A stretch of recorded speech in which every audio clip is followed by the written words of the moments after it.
È già la terza telefonata che sento dire: ma non sono pezzi unici. No, scusa, 3 minuti per vedere. Perché i pregiudizi, lo sai che sono un problema nella vita. Allora, aspetta un secondo. E la terza telefonata, una l'ha presa Marina, una l'ha presa Alessandro, in cui sento alcuni di voi che hanno detto: ah, ma sono dei multipli. Ma voi con chi credete di avere a che fare? Con un'artista famosa solo a Milano?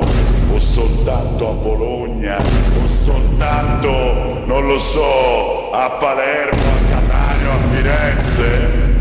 O un artista museale? E allora, coloro che hanno chiesto se sono dei...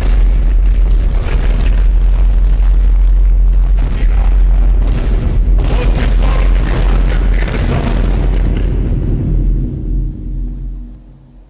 Queste opere sono state tirate a 99 esemplari.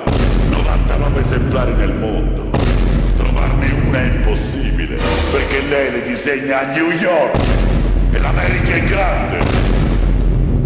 Allora, domanda: vale di più un pezzo unico, fatto in 3 minuti, o vale un'opera dove c'è un lavoro, dove c'è un pensiero profondo? O come si ragiona? In che modo si ragiona? Quella che ho io in casa mia, nel mio salotto, è un multiplo e ne sono felice, perché è bellissima, molto più bella di 10 pezzi unici, fatti tanto senza guardare. Io non voglio che ragionate così, almeno non nelle mie trasmissioni. Ah, non è un pezzo unico. Vuoi il pezzo unico? Ma lo sai che basta che lo chiedo al direttore e te ne porta 20? Ne abbiamo 20 di pezzi unici. Come lo vuoi? Di che colore? Di che grandezza? Ne abbiamo. Che fai?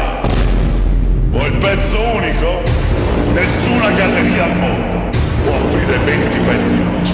Noi sì.